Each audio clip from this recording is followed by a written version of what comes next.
Hello, hello. Testing 1, 2, 3. Let's try and make sure we've got everything working properly here. Let's have a little look. Testing 1, 2, 3. Testing 1, 2, 3. You can hear the printer in the background. Let's all go. As I go live, there are labels being printed out of the printer. It has been a manic fortnight. Right. Okay. Let's just get this up here one sec. Okay. Hello, hello, hello. How are we doing?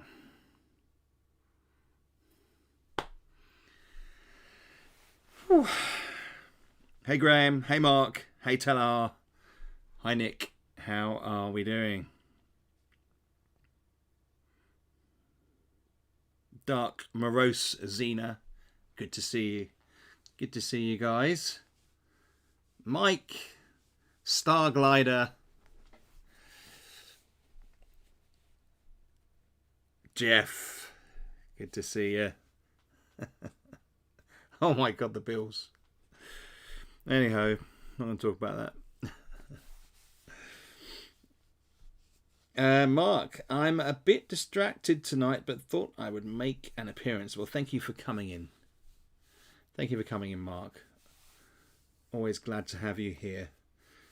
Felicia, I was packing up your books today, I believe.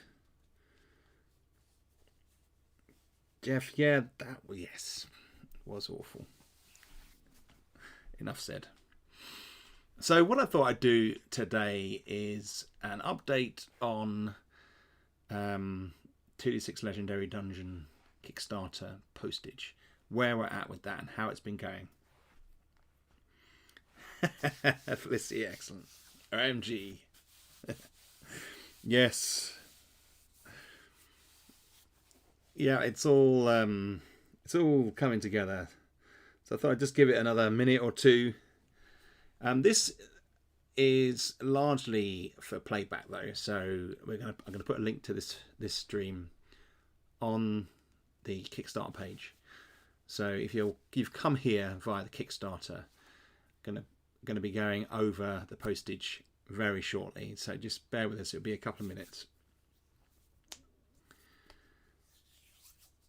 And yeah, talk about what we've got on the page here. Then, once I've done that, I'm going to talk a bit about how Void is coming on. Now, for proofreaders and games testers, it's haven't got to a state yet where the text is together, because I've been sort of brainstorming, putting ideas together. I'm going to talk about some of those today. And then I'm going to send Jeff, Mark, Nick, you guys, all the guys, the Kickstarter text, because the plan is to go live with the Void in about 2 weeks, I think.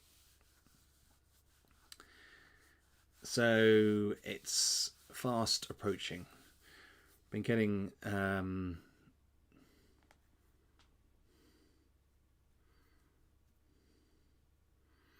whilst I think about it, will Void have radiation levels?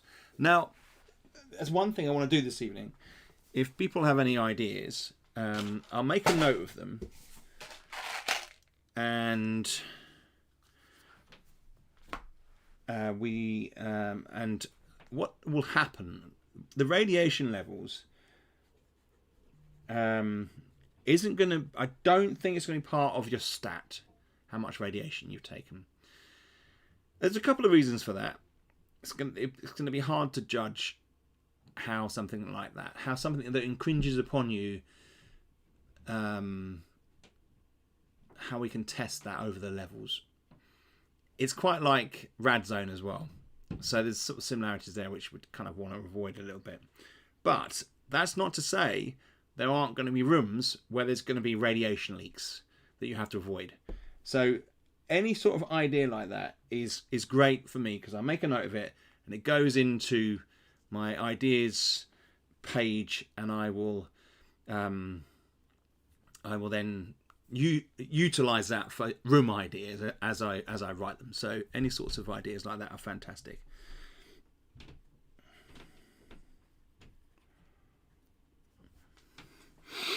You mean, well, the rad zone, as Talahar says. It's late. I'm already losing words. How you doing, Talahar? Tired, as if in 2d6 dungeon, poisoned or blooded. Right. Well, that will become apparent. We'll talk about Void very shortly. But first, what I thought I'd do is update people on how it's been going. So you may have seen my posts. We've had it's been a crazy 2 weeks. So I've had my sister-in-law over those 2 weeks, probably I think 4 days worth. My mum has been over today and yesterday, and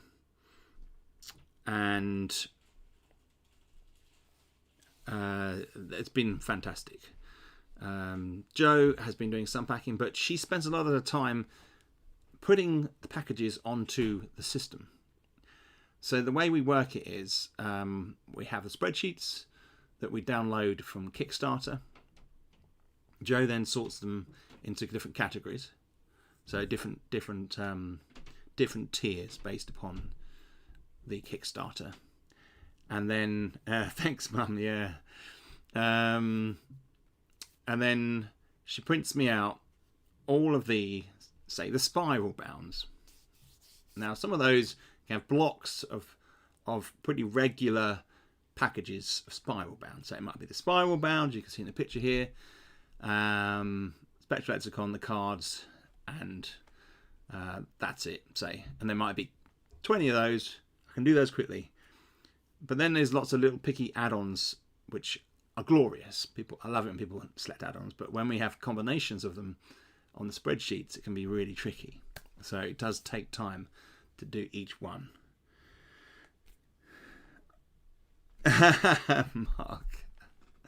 Mark could have come over and helped. I couldn't ask that of people. There's so much stuff going on as well around it. Thank you, Mark. I do appreciate the gesture. But I have been packing at least probably from between 3 and 8 hours a day packing, depending on what's going on. Around that, I've been writing Void, the Kickstarter, and looking at the rules and stuff like that. And so all in all, we feel like we've made good progress. You know, how can we judge? So the progress, well, I can explain to you what's been posted. Let's do that. So in the last 2 weeks, we have, bearing in mind these are tiers, okay. Now there's one thing that's arriving. I could have packed my own parcel, Mark says. Well, I've got other stuff coming out to you, as you know. But we have the foes coming tomorrow. They're the thing that take the longest, because they've got to bind them, they've got to emboss them, deboss them, they've got to, and all that stuff, and check the leather, the little ribbon colour, and all backwards and forwards. And so it does take process, but they're coming tomorrow. I've got the list of all the foes printed out, so I'll be working on those tomorrow. So I want to try and get as many of those done tomorrow as possible, which is everybody that has ordered a foe. It's going to be, there are some big orders when it comes to the foes, because people who buy the foes usually get a whole bunch of other stuff. So it's probably going to take me a couple of days to put those together. But then if you're in UK, it's a couple of days postage. If you're in America, 7 days, something like that at the moment. It's really good. So they should be arriving soon, and all the testers and proofreaders who have been glorious, Jeff, Mark, Nick, David, and all the other guys, well, I'll be sending the care packages to you as well. So you'll be getting all the bits, all the wonderful bits. So although you've helped the most, you will receive things last. I do apologise, but that is just how it works out. So we have, bearing in mind, not including orders that have foes. Okay, so we have over here, we have paperbacks. All the paperbacks have been posted. We're going to put this on here, on this picture, just a bit of a graphic. Let's have that slightly smaller than that. All right, posted.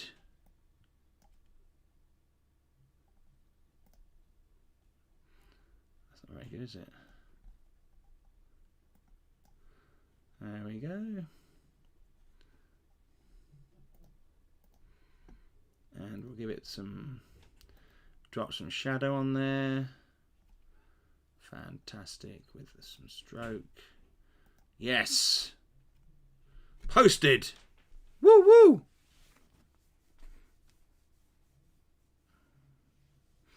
Especially yes, hunt the foes, skin it, prepare the leather. The faux leather.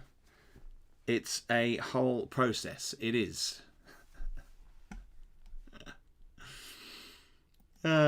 So that's all the paperbacks have been posted. So, hey, Alan, how are you doing? I've been playing Legendary Dungeon and posting to my channel as I await my legendary pledge. Fantastic. Thank you. It will come to you soon, I'm sure. If it hasn't been sent already. So it might be winging its way across the big sea. The one in the middle. So all of those paperbacks have been posted. All of the hardbacks have been posted. Okay, so they're winging their way. Now that is, of course, if you didn't include the foe. Okay, so I will reiterate that. So foes have not been sent. Okay, so all the hardbacks over here, the beautiful, beautiful hardbacks that I love so much.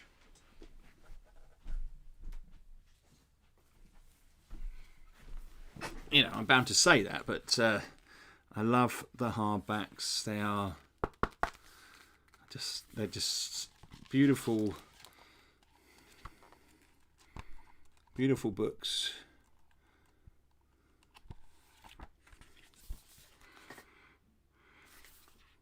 Yes, and they smell lovely.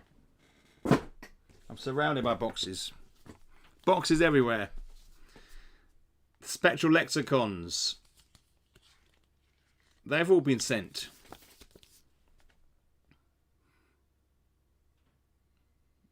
Okay. Postage P! How are you doing? Good to see you, my friend. So, they've been posted. Okay, over here.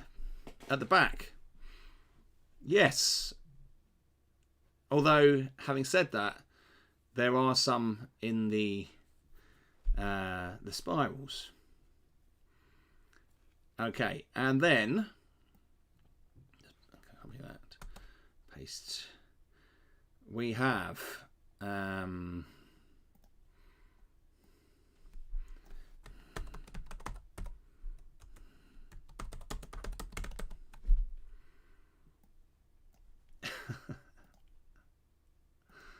okay, so the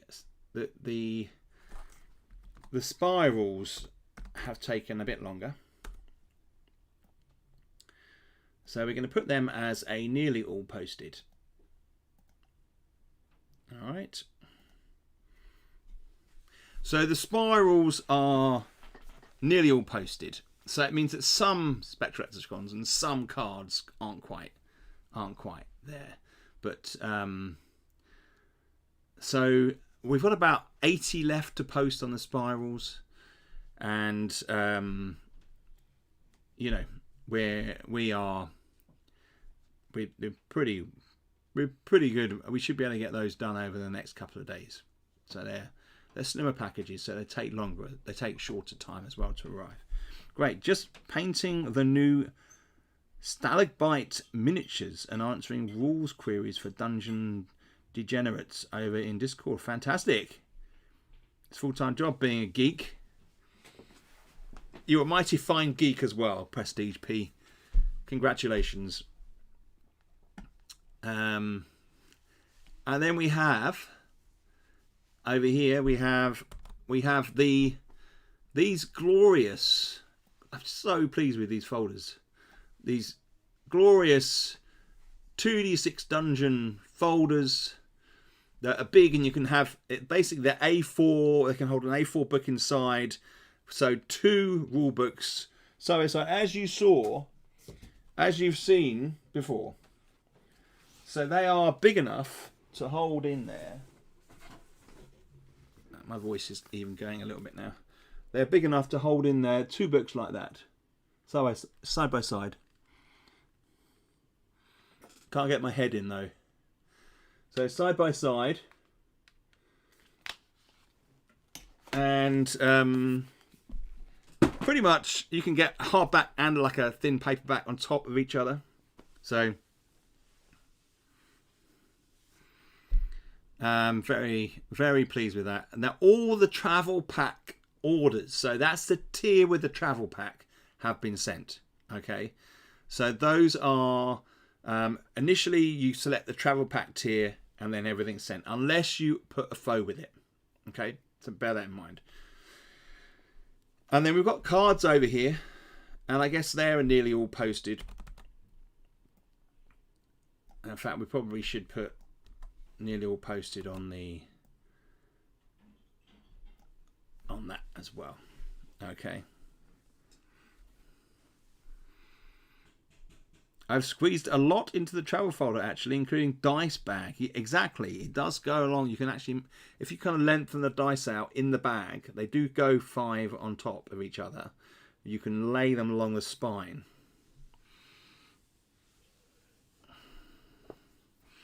We'd love to see a Rad Zone binder like that.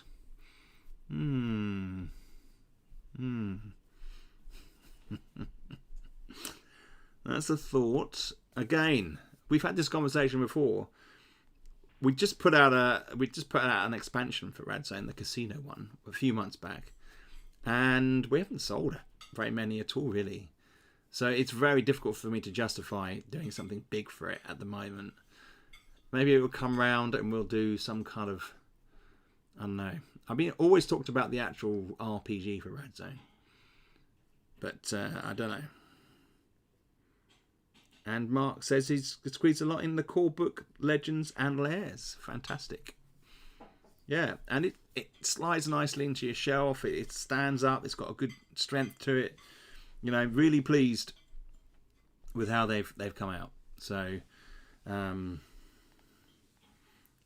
Graham, Rad Zone's so underrated. Well, I mean, it depends who you're talking to, doesn't it? Really, I guess. Yeah, it's one of these things. It's an early game, so it's been out for a while now, hasn't it, Rad Zone? Look, I said before, this Christmas, I'm not going to break into song. This Christmas we might have a Rad Zone treat. Okay, so we'll see. I've got to look at that, time allowing. David, good to see you. I've not found a shelf spot though yet because of the size. Oh, we need to get some taller shelving, don't you, Mark? Or you can just lay it flat in a narrower shelf. Think about that.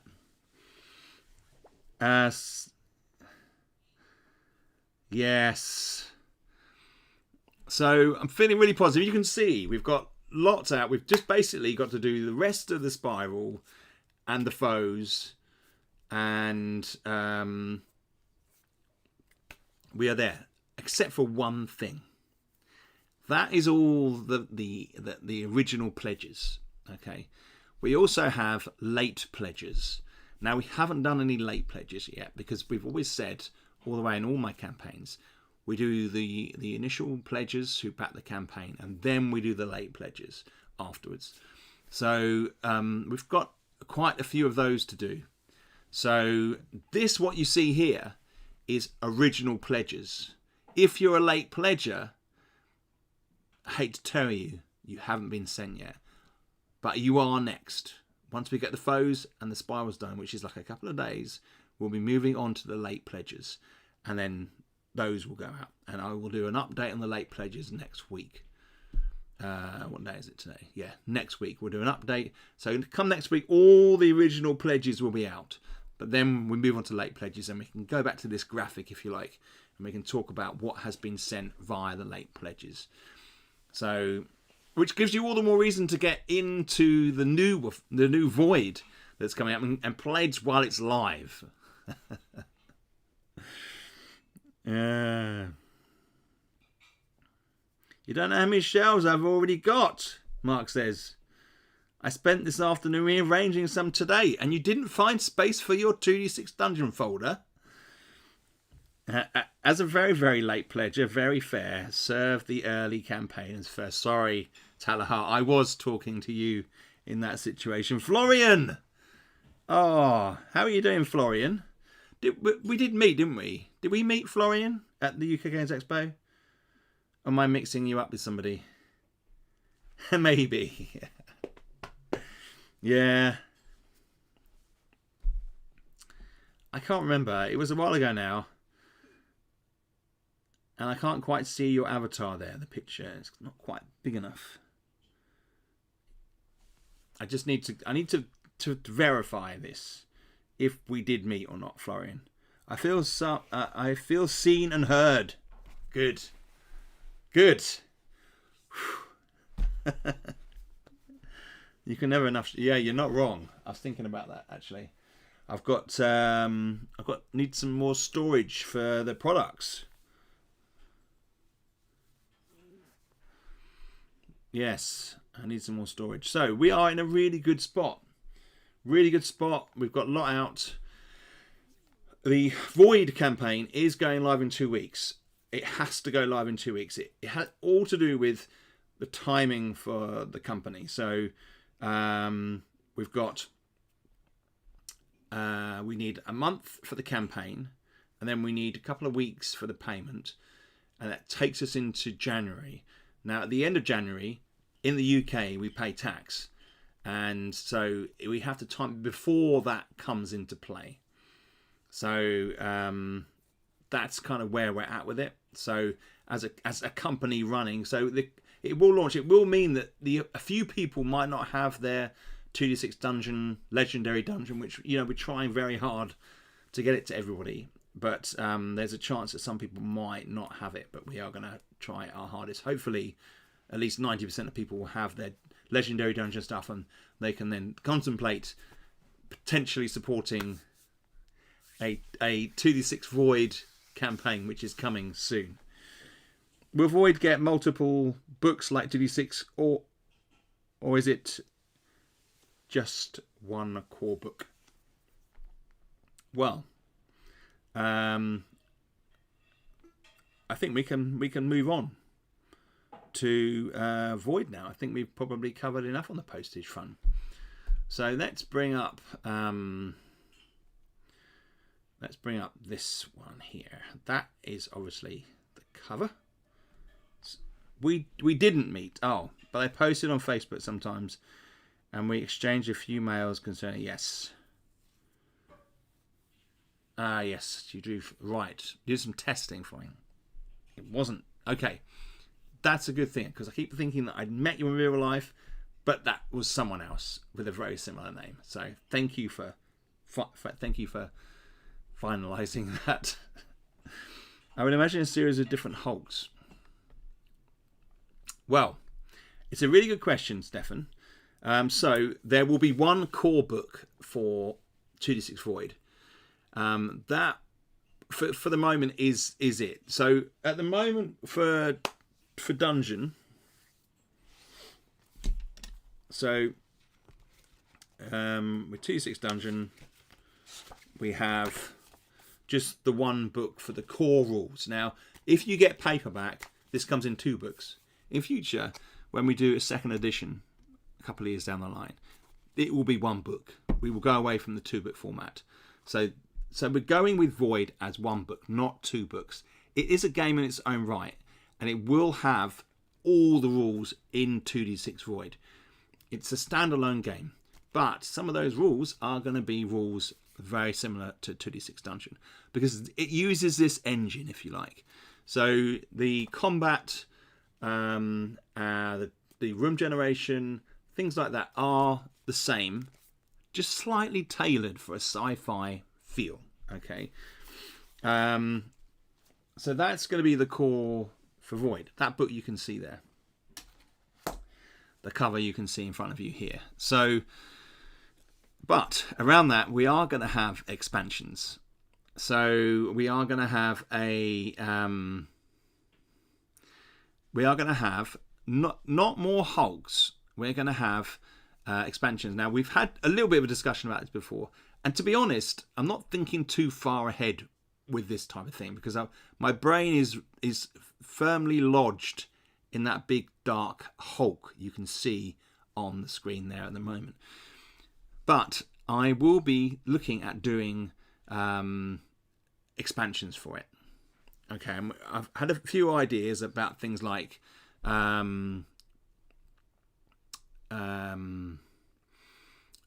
ships that attach to the Hulk that you can explore, sort of during your mission. Okay, things that happen after the Hulks, so the crashed ship maybe, or something like that. So there are ways around it, but for the moment, this is what we're getting. There's not going to be any expansions included with the campaign at this stage. So that may change over the next 2 weeks. And to be honest, I usually do some kind of expansion with it. So we'll see. It may be that in fact, let's talk a bit about some of the foundation, and Jeff and Mark and all you proofreaders out there. You'll get some of this very soon. But with this game, there's a few different things that I'm introducing. So it's set in the future on Corridine. So rather than an adventurer, you do actually have a profession. Okay, so you can be one of 3 professions, and those professions have different skill tables, different maneuvers, and different abilities, and there's a slight variation in HP and skills. Okay, so you will get to choose not a class, so to speak, but a profession, and it's going to give your character a little bit more kind of focus, if you like, and a different sort of set of skills and abilities. This is the far future of the year 1999. Well, I mean, interestingly, the future position that I'm positioning this in is just slightly more sophisticated than what we are now.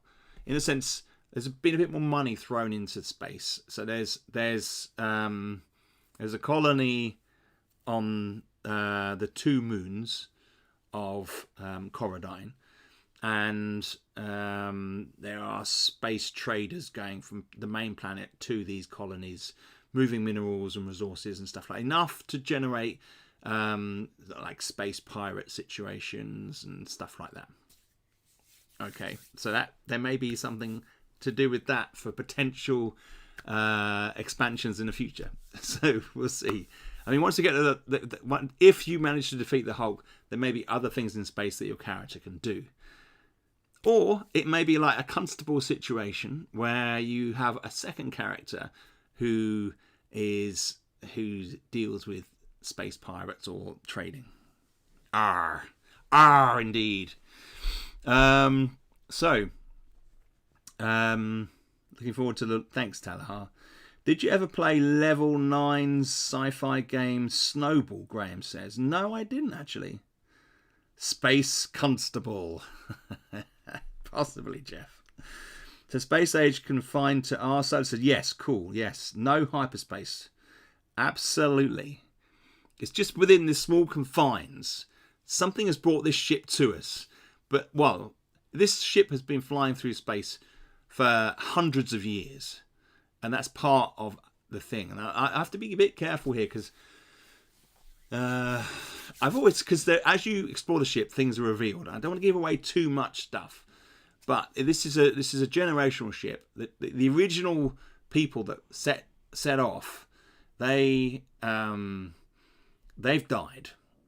And the ship carried on its mission with an AI technology. But there are other aliens involved that have been brought onto the ship. So it's something we talked about this a little bit before, but it's no Event Horizon situation. Warp through hell. No, there's no kind of weird thing going on. Really, I'm not really into the weird horror or sci-fi. I'm much more focused on kind of a gritty feel. More, although The Expanse has a kind of grittiness to it, which I like. But there's going to be AI technology that has over the centuries maybe potentially enhanced and grown its own crew, if you like. So there's going to be that side of it, and you'll find out all about that. AI gone bad, as it inevitably will. Well, yeah. Well, I was watching the news the other day, and there was this report about some illness that they can now scan for and put it into the AI, and it gives a diagnosis in 2 minutes, which took months before. So, I guess there are pros and cons. There are obviously references to HAL here, and there's obviously references to 2001, but we can't ignore how current the AI situation is. And it intrigues me, and projecting that into this story, it is a part of it, but it's not all of it. So there's going to be a range of things. So it's not robots are evil. You've seen Terminator. Yeah, no, I hear what you're saying. So we're going to get a sense of that. I'm not going to go too much into that, but there are definitely different challenges. So one of the things that I do as I design, I work on a number of different fronts. So I'm writing the rules with the old rules next to it, so I can compare and make sure doing the right thing. But I'm also designing the sheets and the graphics that go along with it as I go along, because that kind of helps me visually to hold on to certain things. So what I'm going to show you here is the working character sheet that I've been going through, and it's going to give you a bit of an idea about some of the stuff that we're going to be experiencing. Now, no one will have seen this live yet, and it's probably some errors on here, and I'm sure that you guys will be quick to point those out if you spot them. But I'm going to sort of briefly go through this to give you a bit of a Johnny 5. Well, there are going to be droids or robots or androids, whatever, within the ship. This is a ship that's been going for a long time, so it's having to recycle a lot of what it has, and it runs out of minerals, and it requires it requires workers, if you like, to gather minerals. So there are people have different functions. Yeah, there's you're not wrong, Mark. Chappie, Johnny 5. There are these things that we've all have fed into our subconscious, haven't they, over the decades. Right, so you can see here, this looks very familiar, doesn't it? But there are some clear changes. So we have shift. Now, we've got 2 new skills here, technical and coding. As I say, please, this is just a working version of it so far. Okay.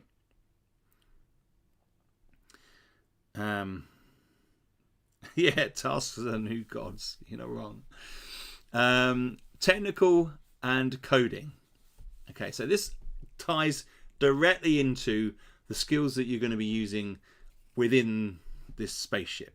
So I've had to face the fact we need some kind of way of interacting with the technological side of the ship. And there's going to be hardware and software, if you like. Technical and coding. All right. Now, you have a hand weapon. So you've got something that's for hand-to-hand combat. And you also have marksmanship. So you fire in this game. So we've got ranged weapons. Yes, ranged weapons is new. So that's at the top there. And you'll be getting a copy of the rules soon, Jeff. Don't worry. Just working through it. We've got maneuvers, which will be the same process for hand-to-hand combat maneuvers. We've got armor pieces, the same, just modern versions of those armor pieces that will be explained in the text. But we then have ranged weapons instead of scrolls. So you can have 2 small ranged weapons and 1 large one. So a couple pistols and a large gun, say. They're going to have damage and settings. So things like rapid fire or single shot or energy resonation or something like that. There's going to be a number of settings, and they will be opened when you find new weapons, and it will explain it on the weapon card.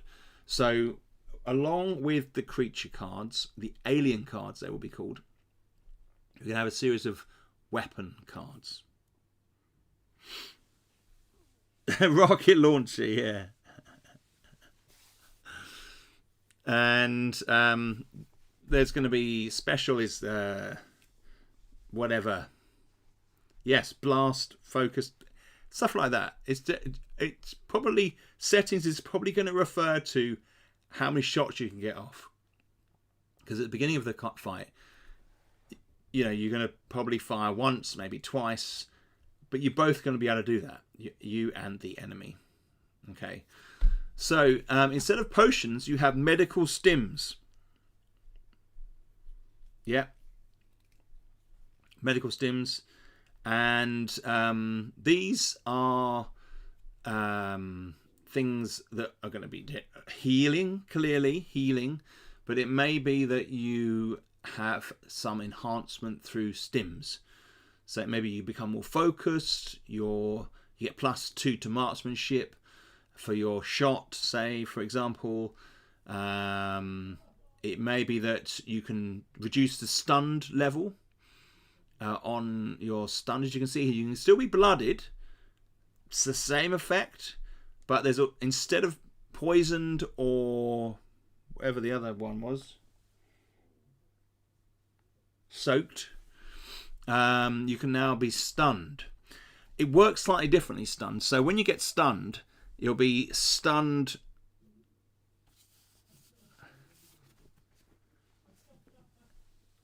Can't resist the tactical love of cards. Yes, I know.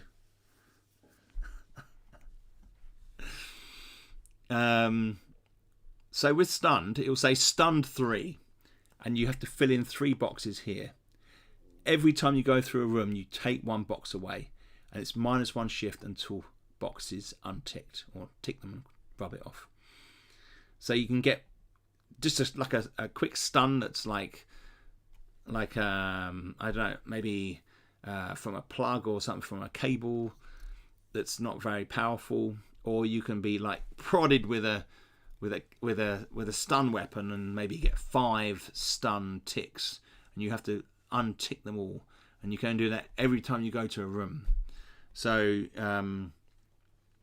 that's -1 shift until you are unticked, if you like. So it's a kind of a rolling thing. Thank you, David. Walk it off. Exactly, Xena. Fantastic. So another thing I had to think about as well. There's no gold or silver or copper coins on this mission. In fact, the Corridine now uses credits, a universal credit that goes through the settlements, and so what I think will happen is you find alien artifacts, and just because of your position and the way the world's been talking about it, you know the value of these things. So bottle caps. Thanks, Jeff. Yeah. The boozy aliens. So you'll have a value on the artifact, the alien artifact, and although you won't be able to go back to town from your mission, you do come in with a camo unit, okay, which allows you to raise a camouflage wall in the corner of a room where you can contact Earth and update certain things, like you can get some, I don't know, some kind of special stim transferred through the ether. There's going to be some way of pausing using the camo booth, or once per level. Okay, I've been thinking about that as well. These things need to be ironed out.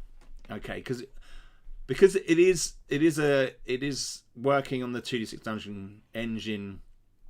I've got to think about how I can slot that type of opportunity in to heal. Okay, like a portal, maybe, but the portal won't. We don't have the technology to sort of teleport, but yes, sort of. It's going to be something to do with uploading technology or something. I will see. Personal cargo drone. Wow, how do you see that kind of working, Xena? That's an interesting concept. We're going to have side quests, so you'll find stuff that has a value. Okay. 3D printing, yes. That's exactly what it's going to be. That is it. Prestige P. That is one of the options. Space Amazon. I love it. Maybe one of those drone flies in and drops it down in front of you. 3D printing. I love it. So there's still going to be side quests. The alien artifacts thing I've got to think about, money wise, bounty wise. So you're not part of the military. You have a different role. So there are, which I'm not gonna say them now, but we will have particular skills, and you'll be interested. You'll be interested in raising some money and having some money for these things. So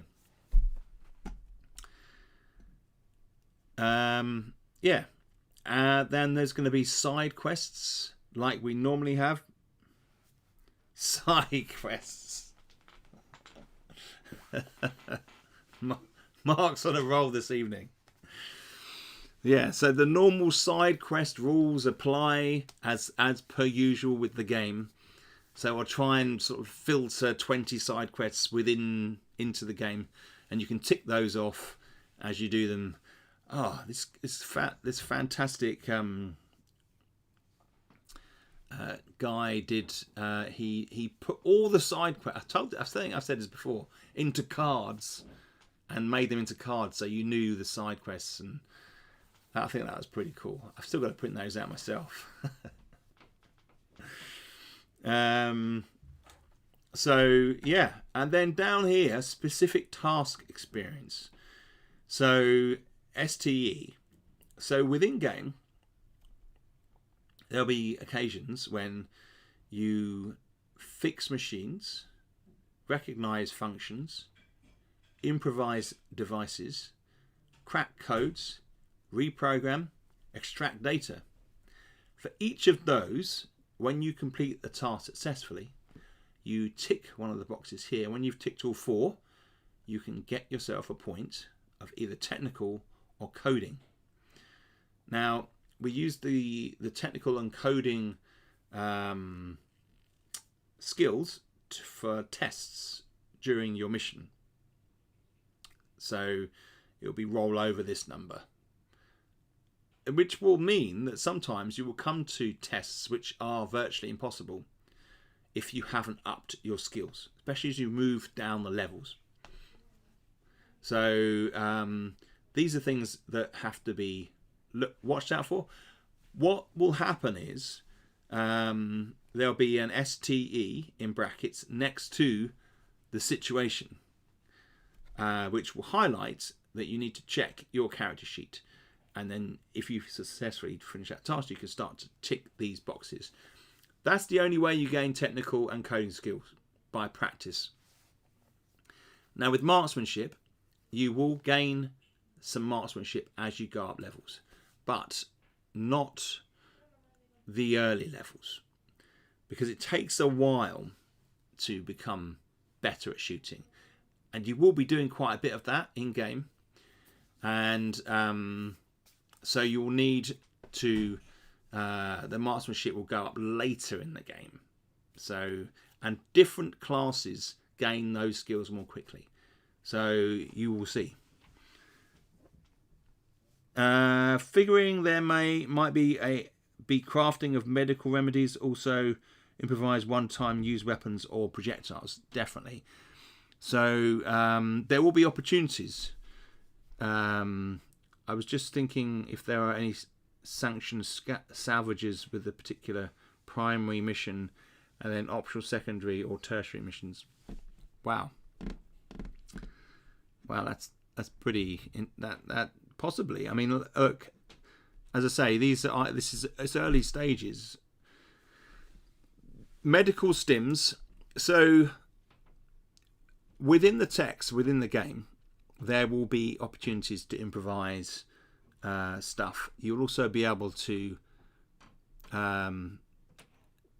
making remedies within the spaceship is going to be tricky.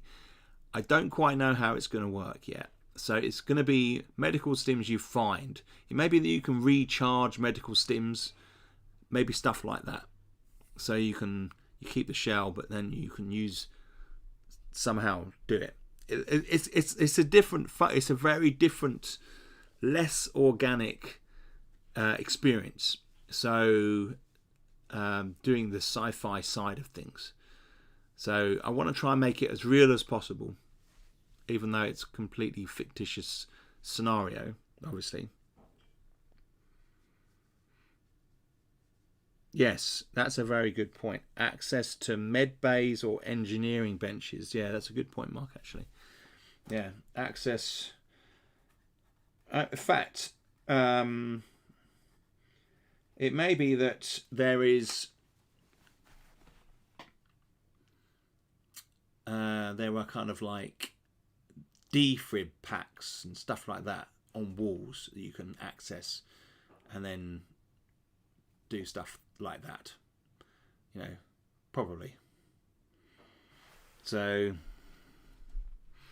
yeah, no, there's some good ideas. I mean, again, it's something we have to avoid is things becoming too complicated. Again, vending machines could help with supplies. Yeah, definitely. Vending machines, writing that down.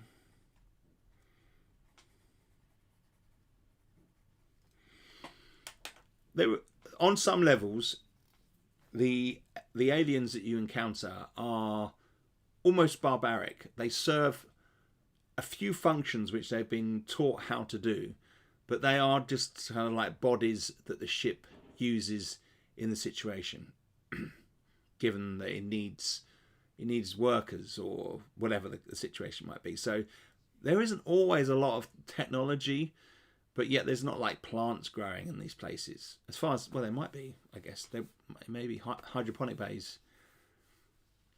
Something to think about. Something to think about.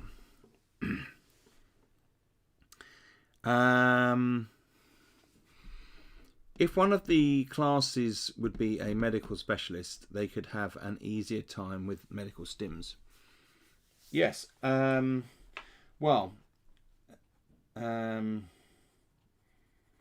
Medical skills. Well, the people that come into this ship, they need to be good pilots. Okay. So you have stepped forward as a volunteer, as a pilot within a certain industry.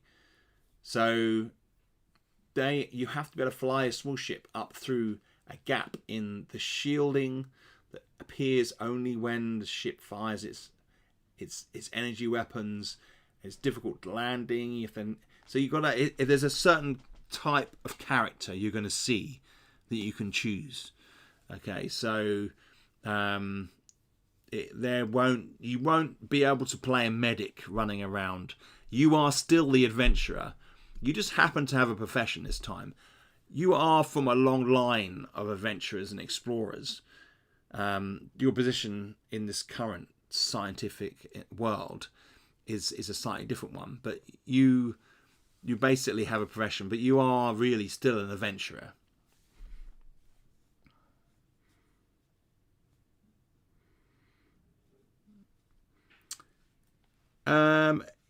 If the AI ship is using aliens as workforce, it would need to feed them. Indeed. It would. Dark Morosina. I completely agree, and that is something that I'm going to have to think about and how they do that. Space foes. Need more than one person? No, it's going to be one person team. It's a small ship. It can only carry one person, Mark, I'm afraid. The hole in the shield is very small. So you can only get one man in. Maybe an animal companion or a droid companion, potentially, as an expansion. Maybe we could have a droid expansion. Droid companion expansion. That is definitely one to think about.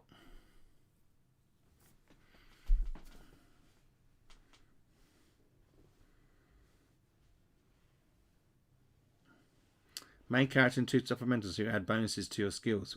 A one-man pod that attaches to the side of a ship like a limpet. Kind of, yes.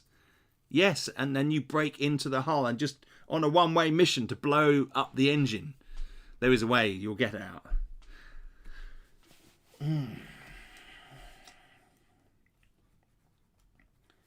Droid companion. Definitely one to think about. Thank you. See? Discussing these things leads to revelationary moments, you know.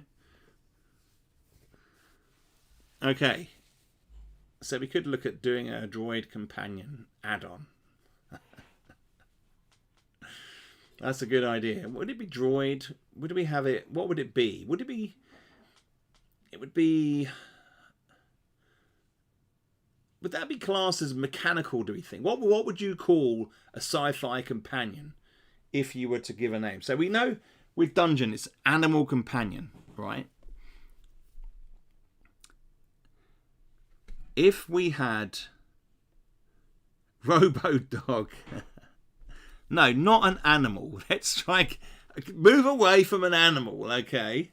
Let's think about... the future, a science fiction droid companion, drone companion. How about a drone companion? What do we think of drone companion? Come on, anybody put their hand up for that one? Drone or an alien recovered from the alien sanctuary. Actually, they're not the same worlds. No. Wally. No, I quite like the idea. I'm going to have to think about this drone, droid, robot. Problem is, right, the technology levels of Corradine aren't advanced enough to create feasible robots. Droid companion sounds better than drone companion. I think you're right. R2D2. I think droid, with the chance that the droid companion will turn on you. Ooh. Ooh.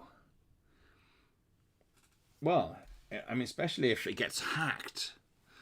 That would be cool, wouldn't it? I think droid companion. Droid companion. Gotta think about that. The problem that we might face is, I mean,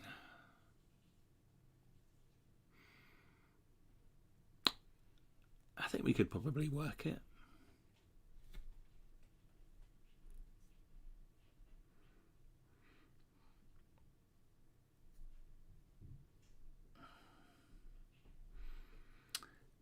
With the chance that the droid companion, yes. And Halar says, well, droids imply AI.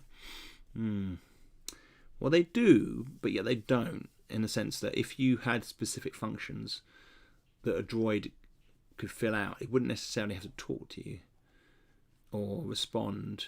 It could just be that you're wanted to carry stuff or put up a shield or measure your heart rate.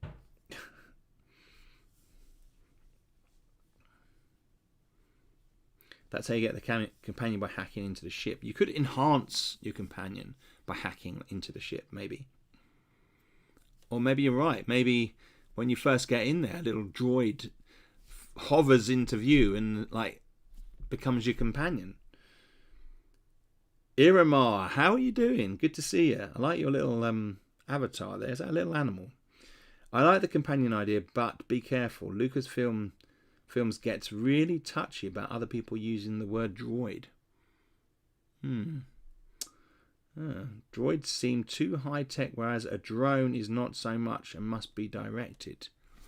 This is a good one. That is interesting that you should say that, Iramar. Is it something that they've... I have to look into that.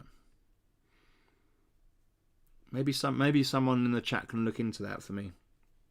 Is droid a copyrighted thing? Mark's droids. Yeah, I do like that concept. Droids do seem quite high concept, don't they? Like quite high tech. Whereas we know drones. You could have maybe a drone. Maybe it's not a companion. Maybe it's a drone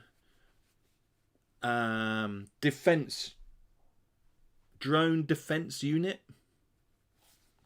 Maybe something like that.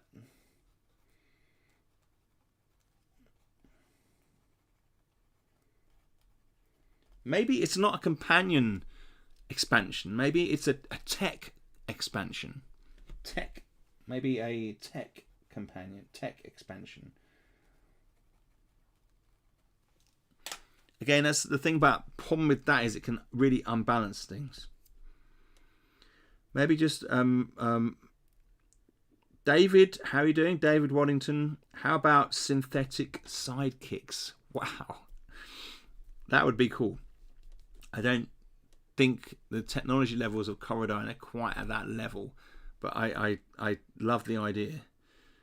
What about finding microchips that help you activate tech or access certain rooms? Well, that is definitely part of it. That is definitely worked.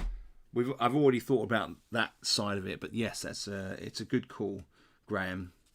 There is going to be that. So if you look on the screen here, specific tasks, crack code, reprogram, extract data. Those things will help you access certain rooms. Maybe just a module for the spacesuit like Jarvis. Modules.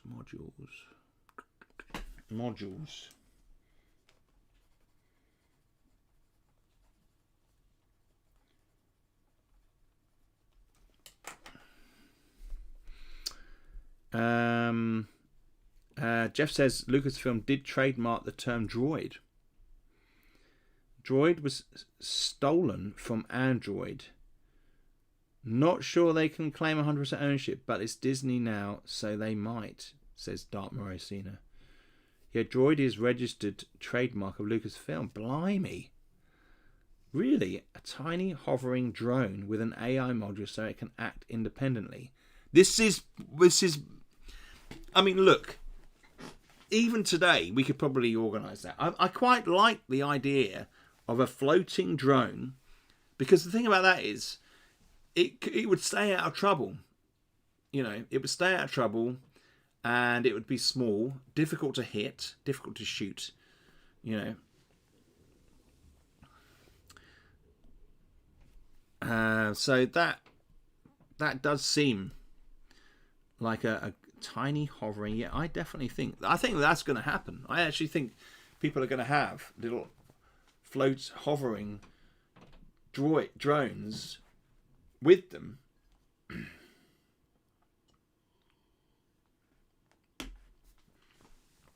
And those drones are going to be with you, and they're going to be your AI companions like ChatGPT 25.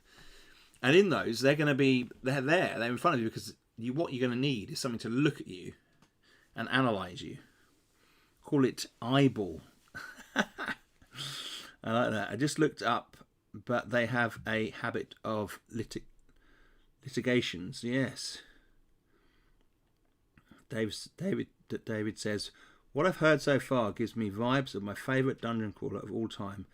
I've always wanted to convert to RPG board game format. Captive on the Amiga. Ooh. Captive on... I might look that up, because I'm a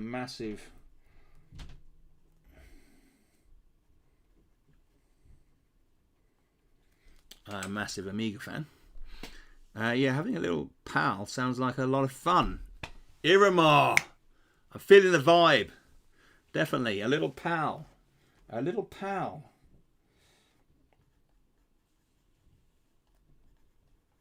I like that. Little pal. Just call it a bot.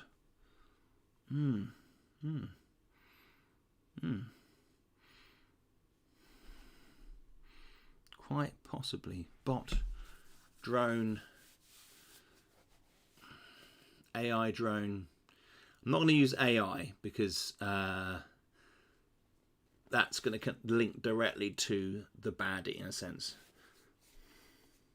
A little Hal. A pal bot. I mean, that's actually not a bad little thing. Pal bot. Hang on. If I combine those, pal bot. Maybe I need to quickly trademark that.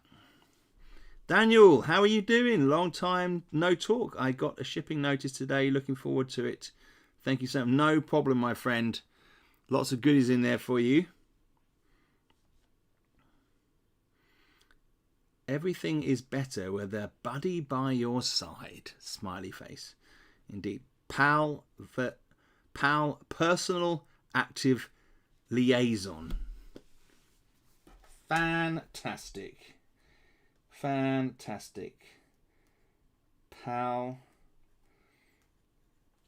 personal active liaison. I love it. Xena, I'm feeling the vibe. I have many uses. Oh, do you now? Palbot 2000.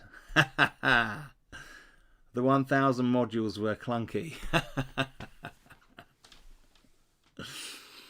I quite like that as well. The Palbot. Yeah. Personal active liaison. 2000. Iramar. Oh yeah, I got the notice that my shipment cleared customs today. Super excited. Woo! Fantastic. David says you control 4 robots and can fit them out with all sorts of tech, and proceed through Eye of the Beholder Dungeon Master type levels with the goal of finding dynamite and blow up the level. Wow. Well, the goal is to go through the 10 levels and then blow up the engine room. That's kind of the that's the goal at the moment.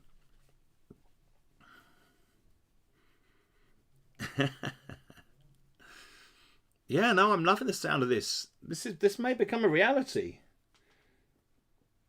Because, you know, I hadn't even thought about, because I haven't really looked at the add-ons yet. I've been thinking about a few things. I'm going to have a special sci-fi cover, like faux but sci-fi, for the new game as well. That's why I said 2D6 Dungeon reminds me of Captive. I mean, there's going to be 2D6 Void. 2D6 Void it's a science fiction, so there's going to be similarities with lots of things, which I welcome. I mean, it's like we don't work in a bubble. These games that will come out into a heritage of fine science fiction games that we all enjoy. So hopefully people can draw upon that and bring that to the game. Oh, the 800 model was even worse. Almost bankrupt the company before they even started, says Jeff. What is the reasoning behind having to destruct?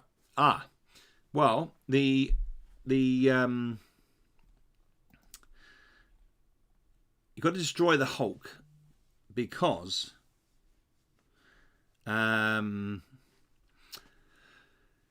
it's destroying the planet. Okay, it's bombarding the cities. You can see the fire in the distance here at this ship. So you got to stop it, destroy it. This hasn't communicated. It's only shown aggression towards your homeworld. You are going to get revenge and take it down so that there's something left of humanity on Corridine. Because it's angry. It's very angry. Oh no, absolutely, David. David, completely. Maybe Hulk is not a collision course. He's on a collision course with the world. That's a. It doesn't really tie into the. It's a superior ship that can easily take down the planet. But there's. Okay, there's a kind of like there's one hope. Okay, there's an exhaust port, if you like, and you are that womp rat that gets down the hole. Hacking security systems for defense, drone, android. However, if you fail, they attack, but it is not to fall out. Yeah, there's lots of things like that, you know. So we are the torpedo, Luke. Exactly. Listen, no matter what we do with sci-fi, because it's kind of a limited, because this sort of situation can be compared to many other situations. I guess it's like with the dungeon games, and it's like with anything like that. We're going to see comparisons, but we're going to have our own flavour, if you like. Blaine, good to see you. Hi, Terry. Didn't know about the stream, but I feel like the kid walking into class while the teacher is talking. Sorry. Come on in. There's a seat at the front of this class you can take, Blaine. Come down here now.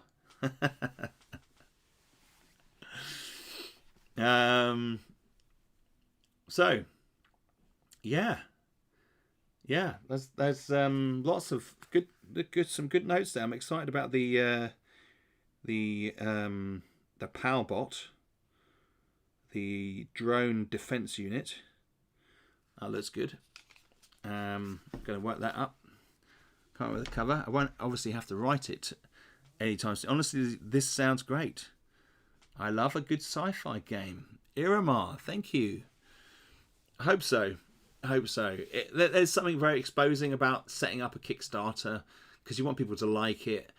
I just want people to know that it's going to grow over the next 4 or 5 months as it's written, because what I'm going to do, like with Dungeon, not like with Realm or anything, but with dungeon, the original concept. So once we get the Void up and it's hopefully gets funded, then as I write each level, I will release each level to backers, okay, who've paid. So we will do one level at a time, like we did with Dungeon. And so there'll be like the latest version, and it will come every so often. And so people get content drip fed throughout that whole development period. That's the plan.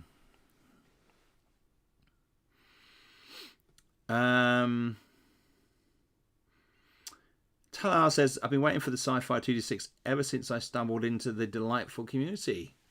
Oh man, thank you, Talar. The hype is real. Dalton Rosina says, I feel sci-fi is underserved compared to fantasy. I hope this gets lots of backers. Oh, thank you. Yeah, me too. No, I think you're right. I think sci-fi is my favourite genre. I live for sci-fi. I live for astronomy and news and science and all that type of stuff. I love it personally. It's very close to me. I love fantasy. I was raised on fantasy. That is a massive thing for me. But I really love sci-fi, and part of the reason why it's underserved is because it has so many sub-genres. Whereas fantasy is just fantasy, and it's got a lot there.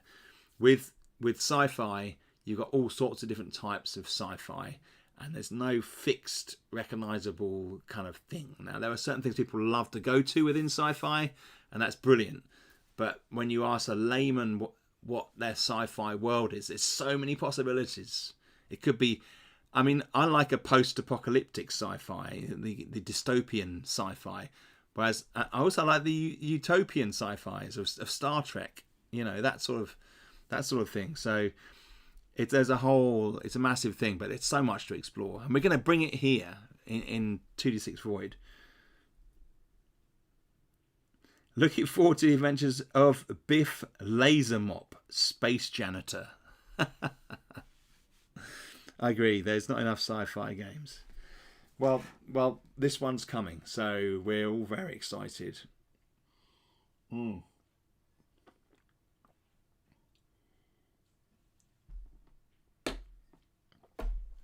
stuff. Right, so over the next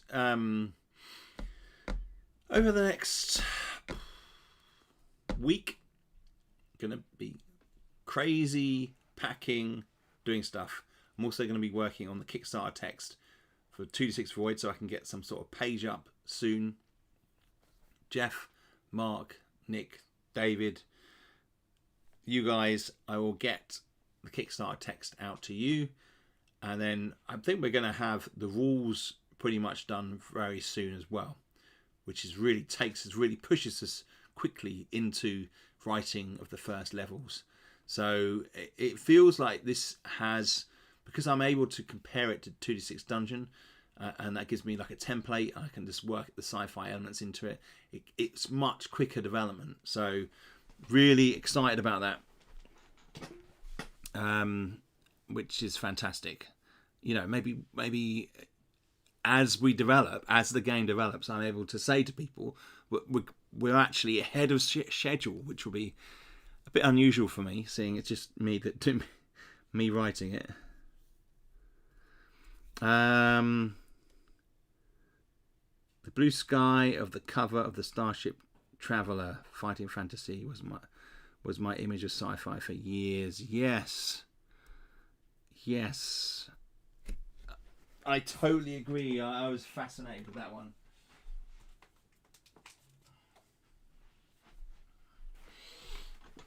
Oh man, look at that. Starship Traveller. What a beautiful book.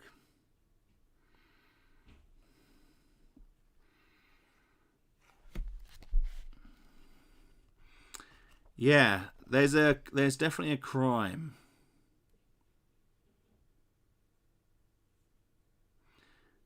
with the fact that they took off the art for Starship Traveller. for the digital version on Steam. So you don't get this original artwork. Peter Andrew Jones. Well, in here, illustrated by Peter Andrew Jones. Yeah. Now, one of the things... Yes. Well, first playthrough streams will be after the Kickstarter. So, yeah. Once the Kickstarter finishes, we'll start to do some streams. Because we'll get the rules written and we'll be working towards the first level. We'll see. We'll see. We'll see, Talahar. But it will be... It will be pretty... It will be tight. It'll be either just before or just after. Will 2d6 Void be as large as 2d6 Dungeon? Will 2d6 Dungeon... There are many levels. How many difficulty by scaling up? There's not going to be any... It's going to be the same format. So we're going to ride the same format as 2d6 Dungeon, using the same level of creature, because it's obviously a great benchmark, because it's balanced and works.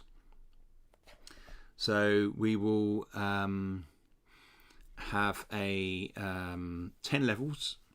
The room descriptions are going to be the same length. It's going to be paralleled. So, but feeling very different because it's setting and the ranged combat and such.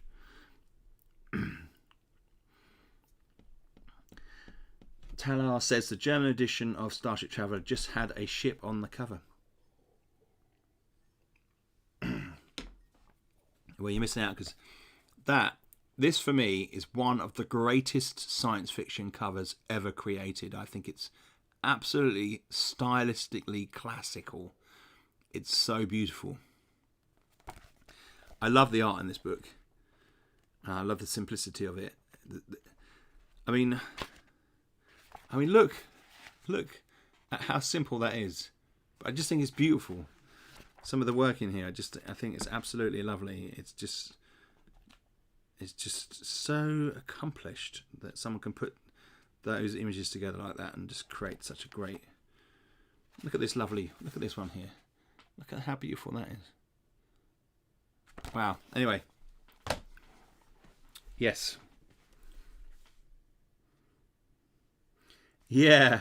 Pity you destroyed us when you played Starship Traveller on here a couple of months ago. I know.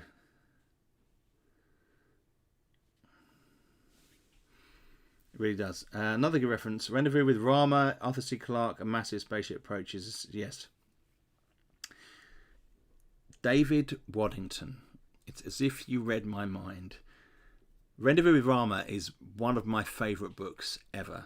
I love it. So there is some similarities, but this ship is this Hulk is closer to Space Hulk in the Warhammer universe than it is to the spaceship in Rama, to Rama. I like this. I like Rama too, but the Gardens of Rama is completely bizarre. Have you read that one, David? I mean, I'm gonna have to go back to it, but yeah, apparently they're doing a TV series of Rama, so that'll be interesting.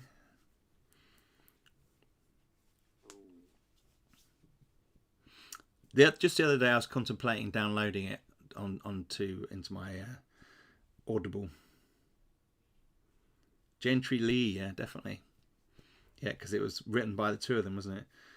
Kind of reminds me of Saberhagen's Berserker. Interesting. I'll make a note of that one.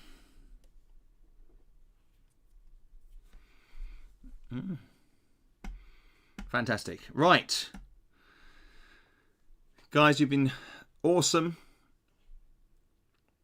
So we've got the update on the postage at the beginning of the video and then some 2d6 Void stuff this side. So as you can see, this is where my mind is focused. And believe it or not, I have been doing a little bit of the Western game, so that's still there in the background as well. So that is there as well. I am completely crazy, but it is a lot of fun and I'm enjoying it. And we are sci-fi books of self-replicating hostile ships attacks. Wow, that's pretty intense. I haven't read those.